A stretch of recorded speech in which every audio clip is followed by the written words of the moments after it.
তারা ফ্যাসিস্ট সরকারের কোনো আলাদা নাই। তারা পুলিশ দিয়ে বাংলাদেশ শাসন করতেছে।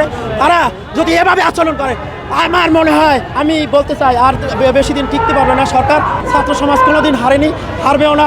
আপনারা জানেন যে আমাদের দীর্ঘ 1 বছর 1 যুগ 12 বছরের দাবি, প্রাণের দাবি ছাত্র সমাজের প্রাণের দাবি। আমরা এর আগেও ফ্যাসিস্ট সরকারের আমলে অনেক লড়াই সংগ্রাম, শাহবাগে বিভিন্ন সময় আমরা অনেক জেল জুলুম অত্যাচার, তারই ধারাবাহিকতায় আমরা এখানে 22 দিন পর্যন্ত লাগাতার কর্মসূচি ছিল। আমাদের উদ্দেশ্য ছিল আমরা সচিবালয়ে যাব, রেজওয়ানা ম্যাডামের সাথে সাক্ষাৎ করব, কিন্তু পুলিশ বিনা উস্কানিতে আমাদের লাঠিচার্জ এবং গায়ে হাত দিয়ে আমাদের রাস্তা থেকে উঠিয়ে দিয়েছে। যেটা আমরা ফ্যাসিস্ট সরকারের মতন, বিগত ফ্যাসিস্ট সরকার যেভাবে আচরণ করছে তারই আমরা প্রতিচ্ছবি দেখছি। আমরা কোনো সহিংস আন্দোলন করিনি, আমরা শান্তিপূর্ণভাবে অবস্থান। আমাদের চাওয়া ছিল বিগত করোনা সময় যায় আমরা ভয়াবহ সেশন জট, করোনার সময়ে যে ক্ষতি হয়েছে আমাদের 3 বছরের জন্য ব্যাকডেট বা অস্থায়ী দেওয়ার জন্য। যে আপনারা দেখছেন হল বাণিজ্য, দলীয়করণ, কোটা এবং প্রশ্ন ফাঁস, ডিভাইস বাণিজ্য এবং হল ম্যানেজমেন্টের মাধ্যমে, কোটার মাধ্যমে সাধারণ ছাত্রছাত্রীরা সবাই বঞ্চিত। 16 বছরের ফ্যাসিস্ট সরকারের আমলে বঞ্চিত, তারা সবাই জানে। কিন্তু সেই দাবি উপেক্ষা করে বাংলাদেশের সব দাবি মেনে নিয়েছে। কিন্তু বাংলাদেশের একটি দাবি, এই দাবিটি ছাত্র সমাজের এখনও রাস্তায়, আমাদের ছাত্র সমাজ ফুটপাতে।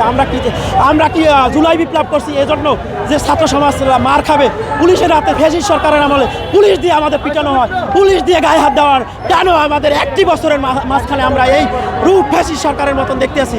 তারা ফ্যাসিস্ট সরকারের কোনো আলাদা নাই। তারা পুলিশ দিয়ে বাংলাদেশ শাসন করতেছে। তারা যদি এভাবে আচরণ করে, আমার মনে হয়, আমি বলতে চাই, আর বেশি দিন টিকতে পারবে না সরকার। কারণ এই সরকার আমাদের জুলাই বিপ্লবের সরকার। আমাদের দাবি ছিল ছাত্র আন্দোলনের দাবি প্রথমেই মেনে নেওয়া, কিন্তু আমাদের এই দাবি মেনে নেয়নি। বিনা উস্কানিত শান্তিপূর্ণ আমাদের সচিবালয় পদযাত্রা ছিল। আমাদের রেজওয়ানা ম্যাডাম বারবার আশ্বাস দেওয়ার পরও আমরা এখানে মানবতার দিন যেমন করতেছি। ডেঙ্গু পজিটিভ 10 জন ডেঙ্গু পজিটিভ, এবং খেয়ে না খেয়ে রোদে বৃষ্টিতে ভিজে, এবং অনেকে এখানে দিন রাত। আপনারা পুলিশ তো বাধা দিয়েছে, এরপরে কি কর্মসূচি দিতে পারে? আমরা সারা বাংলাদেশে কমিটি গঠন করব। ছাত্র সমাজ 52 ভাষা আন্দোলন থেকে শুরু করে 71-এর আপনারা দেখছেন কোটার মাধ্যমে একটা বিপ্লব হয়। আমি চাই না যে আর একটা বিপ্লব হোক। এর মাধ্যমে সরকার এটি বুঝতে পারে, অতি দ্রুত প্রজ্ঞাপন দিয়ে আমাদের দাবি বাস্তবায়ন করে এবং আন্তর্জাতিক মানদণ্ড অনুযায়ী আমাদের একটা বয়সের সংস্কার করে পড়ার টেবিলে ফিরিয়ে দেবে। যদি না হয় আমরা বৃহত্তর আন্দোলন দিব। আমরা এখান থেকে কোনো পিছপা হবো না। ছাত্র সমাজ কোনোদিন হারেনি, হারবেও না। এই দাবি বাস্তবায়ন করে বাংলায় তারা সবাই ঘরে ফিরবে। এক্সট্রিম মশার কয়েল প্ল্যান্ট ফাইবার দিয়ে তৈরি, ডেঙ্গু, চিকুনগুনিয়া বাহি সহ যে কোনো মশার বিরুদ্ধে দেয় এক্সট্রিম সুরক্ষা।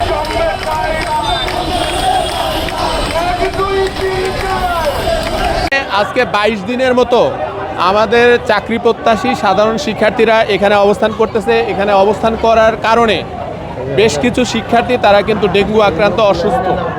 তো বেশ কয়েকবার দেখা যাচ্ছে সরকারের তরফ থেকে মাননীয় সেটাই বলছি, মাননীয় উপদেষ্টার সাথে সাক্ষাতের প্রতিশ্রুতি দিয়ে সাক্ষাৎ দেয় নাই। তো আজকে এখান থেকে মিছিল নিয়ে সচিবালয়ের উদ্দেশ্যে যাওয়া হয়েছে পদযাত্রা নিয়ে। সেখানে পুলিশ ওখানে আটকায় দিয়েছে। আটকায় দেওয়ার পরে সেখানে পুলিশের সাথে ধস্তাধস্তি বা যে ধরনের ইয়েগুলো হয় সেই ধরনের অ্যাক্টিভিটিস হয়েছে, পুলিশের সাথে ধস্তাধস্তি হয়েছে। এবং একটা পর্যায়ে আমরা সাধারণ শিক্ষার্থীরা তাদেরকে বোঝাইতে সক্ষম হয়েছি যে আমরা রাষ্ট্রের জন্য ক্ষতিকর কিছু না, এবং আমরা রাষ্ট্রের ক্ষতি চাই না। আমরা শুধু ভুক্তভোগী, আমরা ভুক্তভোগী এবং ক্ষতিগ্রস্ত ছাত্র সমাজ শুধু আবেদনের সুযোগ চাই। আমাদের আলোচনার টেবিলে বসার সুযোগ করে দেওয়া। তারপরে মাননীয় ডিসি মহোদয় আমাদের 6 জন প্রতিনিধি দলকে ডেকে নিয়েছে আলোচনার জন্য, আর বাকি সবাই এসে এখানে আবার অবস্থান নিয়েছে। এই দাবি ছিল আমরা কোনো সরকারি চাকরিজীবী চাই না, সরকারি চাকরি চাই না। আমরা চাই হলো আবেদনের যোগ্যতা। আমরা 3টি বছর অস্থায়ীভাবে 3টি বছর সরকারি চাকরি এবং অন্য যে চাকরিজীবী আছে এগুলোতে আমরা আবেদন চেয়েছিলাম। আজকে জানেন যে 22তম দিন আমরা জাতীয় প্রেস ক্লাবের সামনে 22তম দিন পর্যন্ত আমরা দিনরাত্রিভাবে আমরা এখানে অবস্থান করেছি, কিন্তু আমাদের এই যে দুঃসহ যে দিনগুলি কাটিয়েছি কারো কোনো নজরে আসে নাই। তো আমরা লাস্ট কয়েকদিন ধরে আমরা মাননীয় উপদেষ্টা রেজওয়ানা ম্যামের সাথে সাক্ষাৎ করতে চেয়েছিলাম, কিন্তু উনি সাক্ষাৎ করতে দেয়নি, বলেছে যে আজকে দিবে। কিন্তু আজকেও একই ঘটনা। আজকে আমরা সচিবালয়ের উদ্দেশ্যে যাত্রা করেছিলাম, কিন্তু পুলিশ আমাদেরকে বাধা দেয় এবং আমাদেরকে সরিয়ে ফেলা হয়। কিন্তু আমরা এখানে শান্তিপূর্ণভাবে অবস্থান করেছিলাম। আমাদের কর্মসূচি আমাদের 5 জন টিম মেম্বার অলরেডি সচিবালয়ের কাছে গিয়েছে। তো তারা আসার পরে আমরা লাস্ট যে কথাটা আমরা বলতে পারবো।